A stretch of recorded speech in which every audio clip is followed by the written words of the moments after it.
Hey, you like parkour?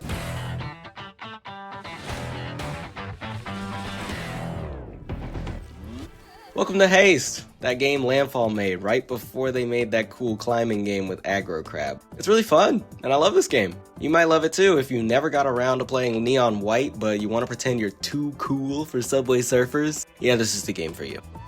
Spring over here in the States is killing me, so I know I'm gonna sound a little nasally. Also, I know I have a bit of a sarcastic sounding voice, but I really do love this game. It's really fun. Also, I am legally obligated to tell you that if you've ever played a Sonic the Hedgehog game in your life, you'll probably like this game.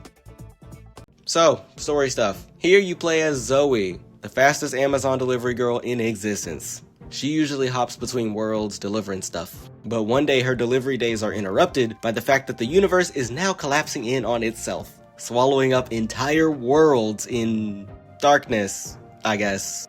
Now she must outrun this collapse while figuring out the cause and stopping it with her new friends, Daro, Niata, the Captain, Riza, Gen, Dalil, and the Wraith. Oh, don't worry, the Wraith is one of the good guys. Seriously, there's no betrayal, no, none of that. The bad guys are an organization called The Agency, and while they didn't start the collapse, they're trying to make sure it happens even faster for some reason. Also, the levels in this game are called fragments, the worlds are called shards, and the tiny little collectible things that look like star bits from Mario Galaxy, yeah, those are called sparks. Moving on.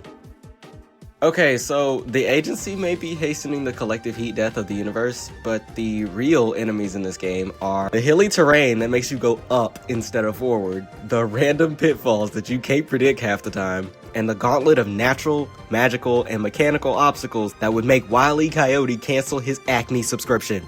I love this game.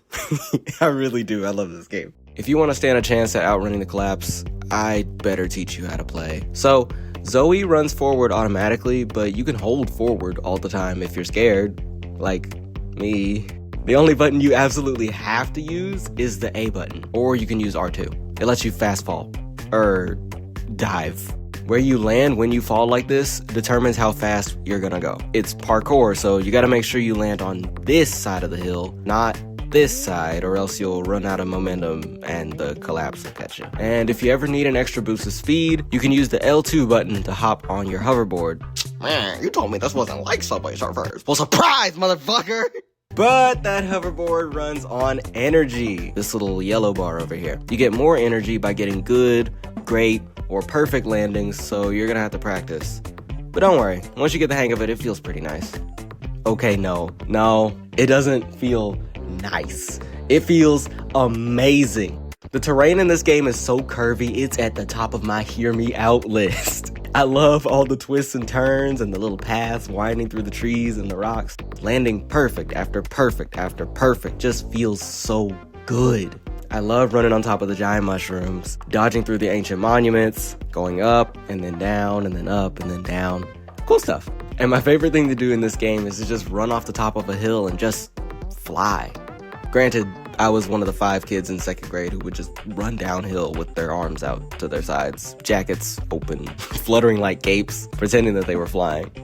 Well, and I'm a bird now, but you get the point. You should probably only do this in haste if you're far enough away from the collapse of the universe, which is, always behind you and trying to swallow you whole. I think running might be slightly faster than flying in this game, though. Whatever momentum you have at the top of the hill will carry you forward, but you can't really increase your speed until you hit the ground again. Little stuff. You'll get the hang of it. Cracks knuckles. The collapse isn't the only thing trying to kill you. There are obstacles everywhere, and as much as I like to complain about them, they are pretty entertaining to watch. And very colorful. The big orange force fields that summon a tactical airstrike half a second after you touch them. Creative. You touch them and you think, oh, nothing happened.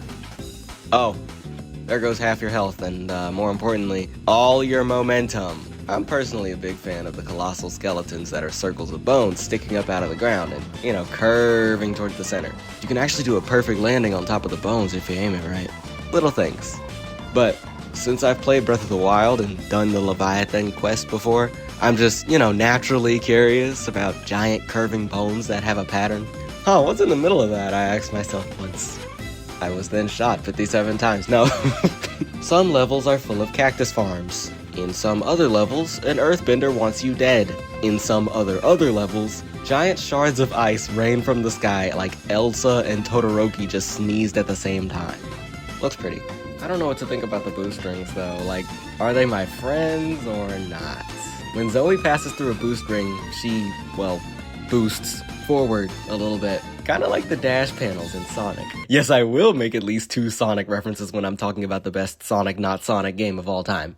The boost rings can be found on the ground or in the air, but be careful because some might appear right in front of a wall. But when they're not random, they're usually under towers, in Ferris wheels, between giant tuning forks, or decorating what I like to call the Epcot balls of fire. Let me explain. The Ferris wheels are fun because it's easy to land in the boost rings.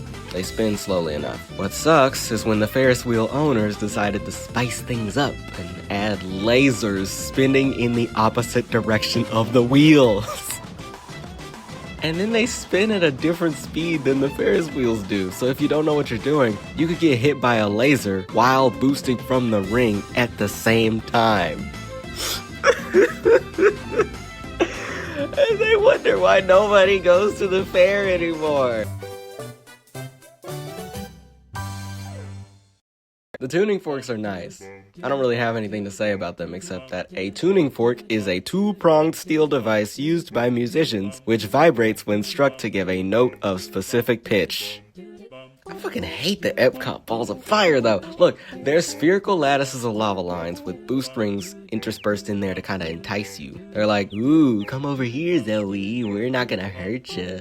You can squeeze through that little bitty spot, come on. And then you miss and die on contact because lava hurts. A lot. What do you mean, skill issue? Some levels have trails of boost rings on top of railroads. They're way high up, too. If you can catch a ride up there and dodge the cars that are already up there, then you zoom. I didn't put much footage of this in the video because instead of wheels, the cars have these spider-looking legs that grip the railroads, and I didn't want to show that. Nope. No spiders. Anyway, sometimes the rails will go way to the left, or to the right, or up, while the collapse will want you to go forward. So you're gonna have to jump off the rails and go back to the ground. You know, keeps you on your toes. Sometimes you'll have these challenge stages though called void fragments, set in these huge caves. I like to call them the evil raves since the music changes for them. They go all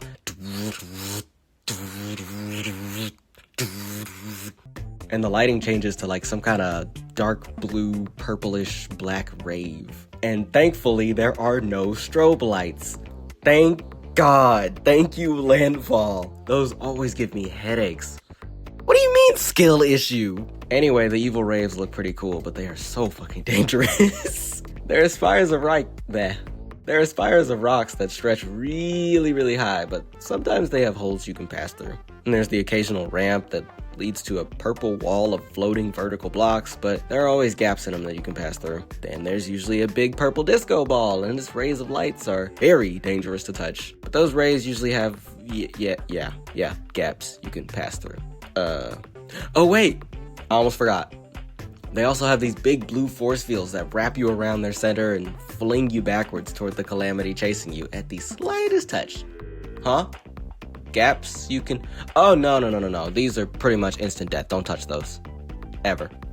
All this obstacle dodging can be a bit much though. So if you ever want to just run, jump, and fly to your heart's content without worrying about random gaps in the ground or nukes coming from the sky, I think you can just toggle obstacles off in settings. Or you can try my favorite temporary solution, playing endless mode on the peaceful setting. That is a really nice mode, huh? What's that? Can you toggle off the collapse? Endless mode is so much fun, since you can just run fragment after fragment, and you can stop whenever you feel like it. And whenever you either lose all your lives or decide to quit, there's a shard complete message instead of a you lost message. It's available after beating the first few shards, I think, but I personally didn't get around to it until after I beat the game. What? I just didn't. It's got a lot of settings to play with, too. I toggled disaster on just to see what it did, Turns out the disasters are not the barrages of giant bullets coming out of the comically large 6-shooters stationed at the halfway point of some levels. No, they're not the rapid-fire showers of growing mini-explosions that sometimes pause the game for a second because they're just that many coming at you all at once. Nope, they are every 2 seconds it rains tentacled meteors from the sky directly in front of you. Just right in the direction you're about to run. You gotta turn left, right, all the time. And they start pooling lava from their point of impact on the ground. You know, like that jumper boss. Oh, I forgot to talk about the bosses. Yeah, they're scary. But this video is getting kind of long already, so I think I'll stop there for now. If you liked the video at all, give it a like, please. If y'all want more Haste content, let me know in the comments. I plan on doing more games other than this, so subscribe to be notified when they come out. But if you absolutely cannot wait until my next video game ramble video, just read my Substack. I'll put the link somewhere, probably in the description. I do not know if this YouTube thing is feasible or not. I just want to see. So, let me know. Okay, bye!